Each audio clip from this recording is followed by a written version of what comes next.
할렐루야! 여러분 그동안 평안하셨지요? 오늘은 창조 법칙과 복이라고 하는 제목으로 함께 은혜를 나누고자 합니다.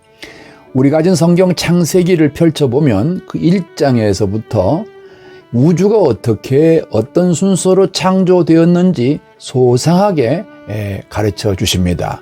그런데 그 창조를 따라서 가만히 성경을 집중해서 읽다 보면 몇 가지 중요한 창조 법칙이 드러납니다. 우선 첫째는 6일 동안의 창조를 전체적으로 보면 처음 3일은 형태를 만드셨고요.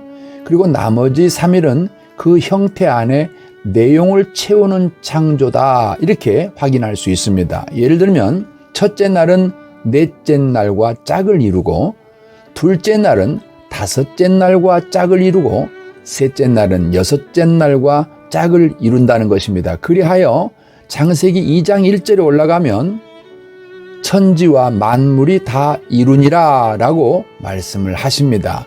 이게 첫 번째 특징이고요. 두 번째 창조 법칙에는 일관된 패턴이 있다는 것을 발견할 수 있습니다. 자, 어떤 얘기냐 그러면 일단 창세기 1장 11절에는 이런 단어가 등장합니다. 하나님이 이르시되 땅은 풀과 씨 맺는 채소와 각기 종류대로 씨 가진 열매 맺는 나무를 내라 하시니 그대로 되어, 이렇게 말씀하시니 여기에 각기 종류대로라고 하는 이 단어입니다. 이 문장이 창세기 1장 12절에도 그대로 드러납니다. 땅이 풀과 각기 종류대로 씨 맺는 채소와 각기 종류대로 씨 가진 열매 맺는 나무를 내니, 여기도 각기 종류대로란 단어가 등장하고요. 창세기 1장 21절에서도 하나님이 큰 바다 짐승들과 물에서 번성하여 움직이는 모든 생물을 그 종류대로, 이 종류대로란 단어가 또 등장합니다. 이어서 날개 있는 모든 새를 그 종류대로입니다. 그런데 인간을 만드신 여섯째 날에 가니까 조금 말씀이 다르게 표현되고 있습니다. 창세기 1장 26절에서 27절을 여러분도 한번 살펴보세요. 거기에는 이렇게 되어 있습니다. 하나님이 이르시되 우리의 형상을 따라 우리의 모양대로, 이렇게 말씀을 하십니다. 종류대로가 아닙니다. 인간은 창조된 법칙 안에서 하나님과만 살아가도록, 하나님에 의해서만 살아가도록 창조되었다, 이렇게 말씀을 하고 있는 것입니다. 세 번째 또 중요한 법칙이 있는데 여기 뭔가 그러면은 이 창조 법칙 안에 중요한 단어 두 개가 등장합니다. 바로 형상과 모양이라는 단어입니다. 이 형상이라는 말은 첼렘이라는 뜻입니다. 히브리어입니다. 이 단어의 문자적 의미는 색이다, 그런 뜻이에요. 이것을 조금 좀 우리 삶에 적용을 해보면 예를 들어서 어떤 학교나 이런 또는 서울의 광화문 같은 데 가면은 동상에 세워져 있지 않습니까? 이순신 동상도 있고요. 또 이렇게 학교에든 여러 가지 강감창 장군의 동상도 있고, 또는 사립학교에는 그 설립자의 동상도 있지 않습니까? 그런데 그런 동상들, 즉 그 형상물이 갖는 의미가 뭐예요?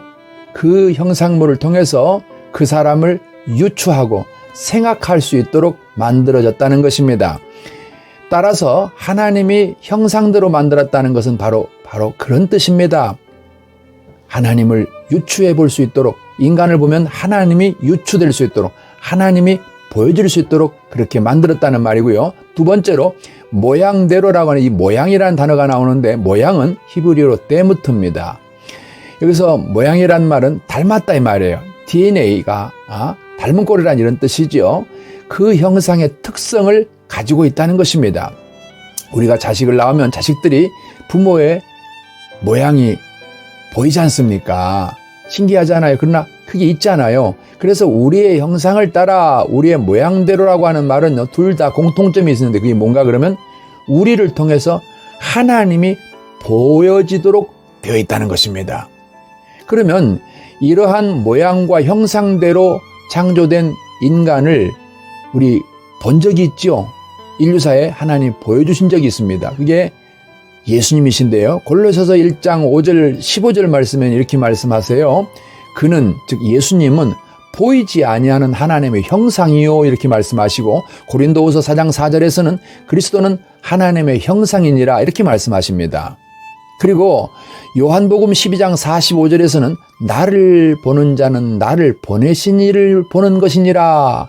그러니까 예수님은 하나님의 형상이요 하나님의 모양대로 우리 앞에 나타난 사람이었습니다.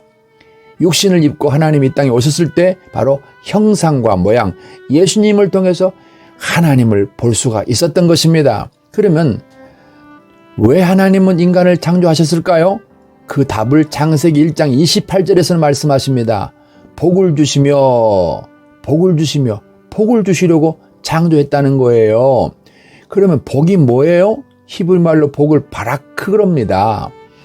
이 바라크의 기본적인 문자적인 뜻은 무릎을 꿇다입니다. 시편 95편 6절에 보니까 오라 우리가 굽혀 경배하며 우리를 지으신 여호와 앞에 무릎을 꿇자. 이게 무릎을 꿇자가 바로 바라크입니다. 성경에 말하는 복은요, 하나님 앞에 무릎을 꿇는 자에게, 엎드려 경배하는 자에게 임한다는 것입니다. 그래서 히브리어의 바라크를 한자로 옮기면 복법자를 쓸 것이 아니라 엎드릴 복자를 쓰는 것입니다. 하나님 앞에 엎드리는 자, 하나님 앞에 굴복하는 자, 그리고 하나님 앞에 예배하는 자, 이런 사람이 하늘의 복을 받는다는 뜻입니다. 하나님께 무릎을 꿇을 수 있는 사람, 하나님을 그렇게 경배하는 그 사람에게 복은 임한다는 것입니다. 그러면 하나님이 주시는 복은 구체적으로 무엇인가요? 그 첫 번째가 바로 자손의 복입니다. 자손의 복. 창세기 12장에 보면 2절에 이런 말씀이 있습니다. 아브라함을 부르시면서 너로 큰 민족을 이루고 큰 민족을 자손이 번성한다는 말씀이거든요. 그래서 출애굽기 20장 1절에서 6절까지를 읽다가 보면 특별히 6절에 가면 이렇게 말씀하십니다. 하나님을 섬기며 그 말씀대로 사는 사람에게는 자손들에게 복을 주시는데 언제까지? 1000대까지 복을 주신다. 이렇게 말씀을 하십니다. 시편 112편 1절 2절에서도요. 여호와를 경외하며 그 계명을 크게 즐거워하는 자는 복이 있도다. 그러면서 그 다음 절에 그 후손이 땅에서 강성하며 정직자의 후대가 복이 있으리로다. 후대가 복이 있다는 것입니다. 하나님이 주시는 복은 어떻게 나타나느냐? 돈 주머니가, 돈 보따리가 떨어지는 것부터 오는 게 아닙니다. 예수님을 믿고 나면 그로부터 가족, 특별히 자손들이 번성하기 시작합니다. 자손들이 잘 된다는 말입니다. 돈이 많다는 것만 가지고서는 잘 된다고 하면 안 됩니다. 하나님을 잘 섬기는 부모에게서 하나님을 잘 섬기는 자손들이 생기기 시작합니다. 그러면서 우리 하나님께서 그 자손들을 복 주시기 시작합니다. 다윗 왕이 그 아들 솔로몬에게 남긴 유언이요, 역대상 28장 9절에 있습니다. 이렇게 말합니다. 내 아들 솔로몬아, 너는 네 아비의 하나님을 알고 온전한 마음과 기쁜 뜻으로 섬길지어다. 이렇게 유언을 해요. 다윗이 자식에게 이렇게 유언하는 것은, 중요한 것은 땅덩어리가 아니었습니다. 재물이 아니라는 말씀인 것입니다. 오직 하나님을 알고 하나님을 섬기라고 하는 것이 아버지의 유언입니다. 왜요? 그것이 하늘의 복을 받는 길이 되기 때문인 것입니다. 미국의 32대 대통령이었던 루즈벨트 대통령의 부인이 이런 말을 했다 그래요. 당신의 아이들에게 하나님에 대한 믿음을 심어준다면 그들은 인생의 모든 어려움을 무난히 해결할 것입니다. 이렇게 얘기했다는 거예요. 여러분 가정에 하나님이 주시는 복이 눈에 보여지게 나타나는데 그게 뭔 줄 아세요? 자손이 믿음에 딱 서서 믿음으로 자라서 하나님의 손에 의해서 사용되어지는 것입니다. 이럴 때 이와 같은 복을 영혼이 잘 되는 것을 먼저 하나님과 관계가 바르게 되면 범사는 형통하고 육체는 건강하고 이런 일들이 2대, 3대, 4대 이어지면서 1000대에 이르러 가문을 이루는 것입니다.